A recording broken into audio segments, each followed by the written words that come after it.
শিক্ষা জাতির, আমি আপনাদের মুখে শুনতে চাই, শিক্ষা জাতির। এই শিক্ষা নেওয়ার জন্য আপনার সন্তানকে কোথায় পাঠাচ্ছেন? বিদ্যালয়ে পাঠাচ্ছেন। এবার বিদ্যালয়ের মধ্যে শিক্ষা ব্যবস্থা দেখেন, আগে যে সাবজেক্টগুলা ক্লাস 9-10-এ দেওয়া হতো সায়েন্সের সাবজেক্ট, এখন ক্লাস 4-5-এর মধ্যে সায়েন্সের সাবজেক্ট দেওয়া হচ্ছে। ছোট ছোট বাচ্চারা নার্সারিতে যাচ্ছে, ব্যাগের বারে কাঁধ পর্যন্ত বাঁকা হয়ে যাচ্ছে। যে বাচ্চা বই আলগাতে পারে না, সেই জ্ঞান আলগাবে কেমনে? আস্তে আস্তে ব্রেন দুর্বল বানায় ফেলতেছে। এবার বলেন, মুসলমানের সন্তান হিসেবে কোরআন শিক্ষার দরকার আছে না নাই? কোরআন শিক্ষা করার জন্য মক্তবের দরকার আছে না নাই? মক্তব কি দুপুরের বেলা হয় নাকি বিকেলের বেলা হয় নাকি সন্ধ্যা বেলা হয় নাকি ফজরের বেলা হয়? এখন ফজরের এই মক্তব থেকে আপনাকে সরাবে কিভাবে? মক্তব শিখলে তো কোরআন শিখে যাবেন, কোরআন শিখলে তো ইমানি পাওয়ার চলে আসবে।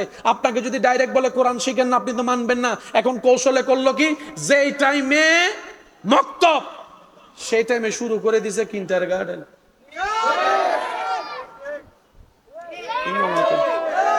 আরো জোরে জোরে জোরে জোরে জোরে। কিন্ডারগার্টেন শুরু করে দিয়েছে সকাল 6টা-7টায়।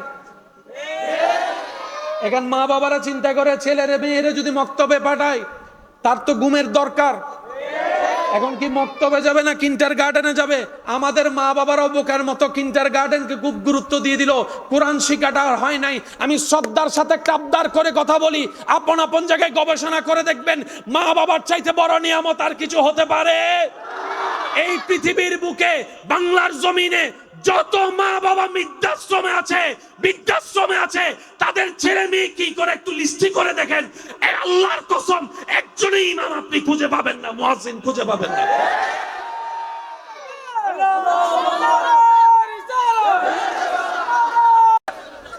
যত মা বাবা বৃদ্ধাশ্রমে আছে, ওনাদের একটা সন্তানও ইমাম, বলেন না ইমাম, মুয়াজ্জিন।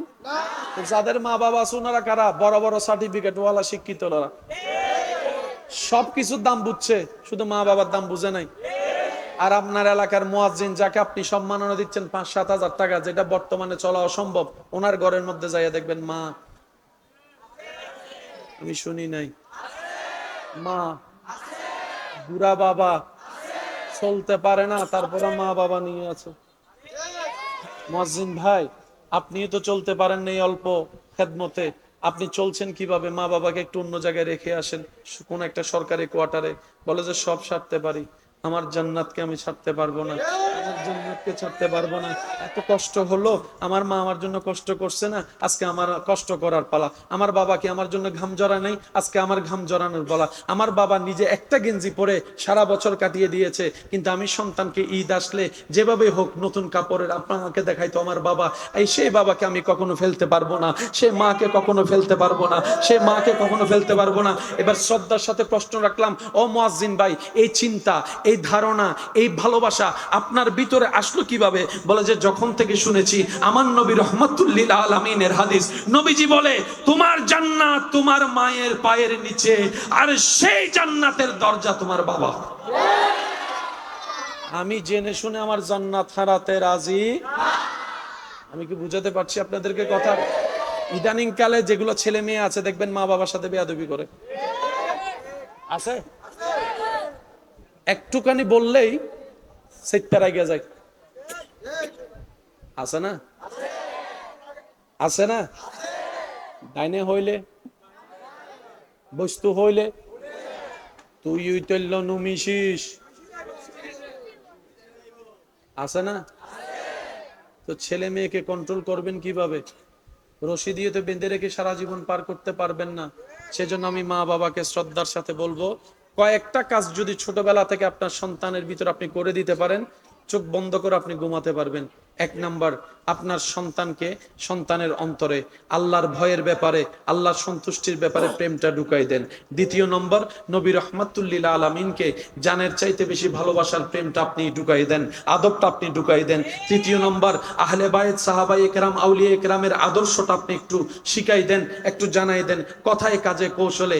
যখন আপনার মুখ থেকে শোনা এক একটা কথা আপনার সন্তানের কান দিয়ে মনের মধ্যে বসে যাবে, সেই সন্তানের অন্তরকে স্বয়ং আল্লাহ নিজে হেফাজত করবেন, যার অন্তরে ঈমান থাকবে। এই সন্তান আর কখনো বেয়াদব হওয়ার বলেন না ভাইয়া? এই সন্তান আর কখনো বেয়াদব হওয়ার সুযোগ। সেজন্যই তো ইসলামের মধ্যে বলা হয়েছে আল ইয়াউমা আকমালতু লাকুম দীনাকুম ওয়া আতমামতু আলাইকুম নিয়ামাতি। রব্বুল আলামিন বলে, বান্দা তোর জীবনের মধ্যে যা দরকার সবকিছু আমি ইসলামের মধ্যে দিয়ে দিয়েছি। আকমালতু লাকুম দীনাকুম ওয়া আতমামতু আলাইকুম নিয়ামাতি। আমি রবের সমস্ত ধরনের নিয়ামত দিয়ে আমি ইসলামকে সাজাই দিয়েছি। এবার আওয়াজ দিয়ে বলেন, ইসলামে সবকিছু আছে না নাই? তো যে শপিং মলে সব আছে, অন্যদিকে যাওয়ার, বলেন না, অন্যদিকে যাওয়ার। সেজন্য অনেকে কিছু কিছু এমন দোকান খুঁজে যে দোকানে ঢুকলে আর অন্য দোকানে যাওয়া লাগে না। ইন ওনারা কি হন তো হইন্য পারে বড় ইনেরই সফেরই বড় বড় সব, যেখানে গেলে সব আছে। নাফাতুন শুরু করি হান করতে নি পর্যন্ত মাথা না বাজি আছে না? তা আমার ভাই বোনেরা চিন্তা করে 10 জায়গায় গিয়ে সময় নষ্ট করে লাভ কি? একটা দোকানে ঢুকি সব কিনে চলে আসবো, সময়টা বেঁচে যাবে। ইসলাম হচ্ছে সেই রকম একটা জায়গা যেখানে আপনার জীবনে যা দরকার সব আছে।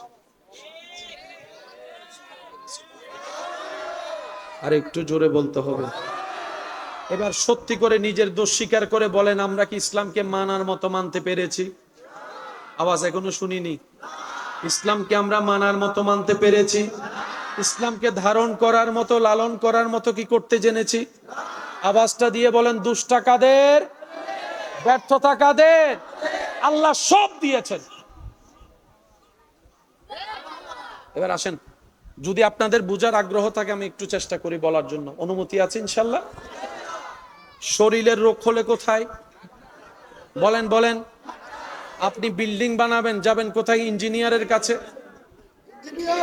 বানানোর জন্য কাজে আনবেন মিস্ত্রিকে। একটু জোরে বলেন। চোখের সমস্যা হলে চোখের ডাক্তার, মুখের সমস্যা হলে মুখের ডাক্তার, দাঁতের সমস্যা হলে দাঁতের ডাক্তার, পেটের সমস্যা হলে পেটের ডাক্তার, হার্টের সমস্যা হলে হার্টের ডাক্তার। কিন্তু ইসলাম হচ্ছে অল ইন ওয়ান। ইসলাম হচ্ছে অল ইন ওয়ান। কেমন? আপনি দুনিয়াতে আছেন না নাই? কবরে যাবেন কি যাবেন না? হাসর উঠবেন কি উঠবেন না? জান্নাতে যাওয়ার ইচ্ছা আছে না নাই? এই আপনার দুনিয়া থেকে শুরু করে জান্নাত পর্যন্ত সব কিছুর সমাধান ইসলাম। সেজন্য ইসলামকে বলা হয় কোড অফ লাইফ। মানব জাতির সব সমস্যার সমাধান ইসলামে দেওয়া আছে। বলেন সুবহানাল্লাহ। আর একটু জোরে বলেন না সুবহানাল্লাহ। ইসলামে নাই বলতে, এবার বলেন, ইসলামে আমাদেরকে 5 ওয়াক্ত কি করতে বলেছে? যদি আপনাদের কষ্ট না হয় আওয়াজটা বড় করে দিবেন। ইসলাম আমাদেরকে কয় ওয়াক্ত নামাজ পড়তে বলেছে? প্রথম ওয়াক্ত, দ্বিতীয় ওয়াক্ত, তারপরে তারপরে তারপরে সবচাইতে কম ফজর, সবচাইতে বেশি রাকাত। বলেন বলেন। সবচাইতে কম, সবচাইতে বেশি। এই নামাজের মধ্যে যে স্টাইলগুলো আপনাকে আমাকে পালন করতে হয়, ইমানদার ভাইয়েরা ইমানি আওয়াজ দিয়ে বলেন, এই ইবাদতের সিস্টেমের ভিতরে সওয়াবের সাথে সাথে শারীরিক ব্যায়াম উপকারিতা আছে না না? যারা ব্যায়াম করে তাদেরকে দেখবেন ওই ইবের কি হতে ফুসাব না কি হতে বেরে হাত হ্যাঁ আছে নামাজও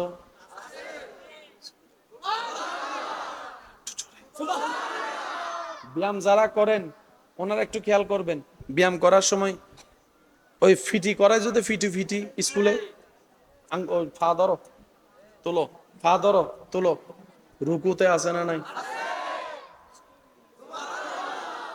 আমি শুধু আপনাদের কাছে ডাক্তারদের একটা পরামর্শ আপনাদের সমীপে পেশ করার চেষ্টা করবো, একটু মনোযোগ দিয়ে শ্রবণ করবেন। একজন হার্টের ডাক্তার, বিশ্বব্যাপী যার গ্রহণযোগ্যতা, উনি বলে মুসলমানদের নামাজের রুকুতে এবং সিজদাতে এমন পজিশন সৃষ্টিকর্তা দান করেছেন, কোন মুসলমান যদি ডেলি 5 বার পারফেক্টলি ভাবে রুকু এবং সিজদা করে, তার শরীরের মধ্যে জয়েন্টের মধ্যে যে পেইনগুলো আছে ধীরে ধীরে সে পেইনগুলো কমতে থাকবে, হাড্ডির মধ্যে ক্যালসিয়াম বাড়তে থাকবে। বলেন সুবহানাল্লাহ। উনি ওনার গবেষণাকে সামনে রেখে বলছেন, মুসলমানরা যদি ঠিক মতো 5 টাইমে 5 বার অজু বানায়, 5 টাইমে যদি 5 বার ভালোভাবে অজু বানায় যদি তারা নামাজ পড়ে, এই অজুর মাধ্যমে তাদের শরীরে যে চেহারায় পানি যাওয়া, হাতে পানি যাওয়া, মুখে কুলি করা, নাকে পানি দেওয়া, এই সমস্ত প্রত্যেকটা কার্যক্রমের সাথে মানবের শরীরের সুস্থতার সাথে বড় একটা গভীর সম্পর্ক আছে। সুবহানাল্লাহ।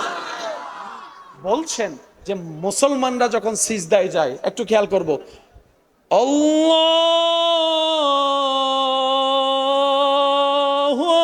আকবার, মাথা নিচু, মাথার থেকে হাত একটু উঁচু, হাত থেকে কোমর আর একটু উঁচু, কোমর, পিঠ, মাথা আর একটু জোরে। যারা মেডিটেশন করে তারা এই পজিশনটা ভালো জানে, যারা মেডিটেশনের জ্ঞান রাখে তারা এই পজিশনটা ভালো জানে। পাটা এমন করে যখন তোনারা সিজদার মতো পজিশনে যায়, বিজ্ঞানীরা গবেষণা করে দেখে হার্ট যখন উপরের দিকে চলে যায়, ব্রেন যখন নিচের দিকে চলে যায়, তখন হার্ট থেকে রক্ত সঞ্চালন ব্রেনের মধ্যে এমন ভাবে হয় যেটা ব্রেনের জন্য সবচাইতে বড় উপকারী। সেজন্য দেখা যায় টেনশনে 1000 ওষুধ খেলেও কাজ হয় না, কিন্তু বান্দা যখন রবের দরবারে সিজদায় চলে যায়, টেনশন কমতে থাকে, সুবহানাল্লাহ, টেনশন হালকা হতে থাকে। এমনও তো অনেক সৌভাগ্যবান প্রেমিক বান্দারা আছেন যারা সিজদায় গেলে সিজদা থেকে আর মাথা তুলতে চায় না। রবের কাছে এমন অনেক বান্দা আছে ফরিয়াদ করে, আল্লাহ গো, মরণ তো একদিন আছে, কোনো না কোনো অবস্থায় তো মরণ হবে, আল্লাহ তোমার দরবারে ফরিয়াদ, আমার মৃত্যুটা এমন অবস্থায় দিও, আমার কপালটা তোমার দরবারে সিজদায় থাকবে, আমার জানটা বের হয়ে যাবে। এমনও আশেক আছে না নাই? জোরে বলেন আছে না নাই? আর একটু জোরে বলেন আছে না নাই? নামাজের মধ্যে উপকার, রুকুর মধ্যে উপকার, সিজদার মধ্যে উপকার। তবে উপকার পাওয়ার জন্য কিছু সিস্টেম মানতে হবে, কি হবে না? 5G গতিতে নামাজ পড়া যাবে না। নামাজের ফায়দা পাওয়ার ইচ্ছা যদি থাকে, 5G গতিতে নামাজ পড়া যাবে। নামাজ পড়তে হবে খুব আদবের সাথে, ভদ্রতার সাথে, খুব স্লোলি। এবার বলেন, রুকুতে তাসবিহ আমরা সর্বনিম্ন কয়বার পড়ি? এই 3 বারটাকে আমরা যদি 6 বারের মতো করে পড়ি, 3 বারটাকে যদি আপনি আমি স্লোলি 6 বারের মতো পড়ি, তাহলে কাজ আসবে।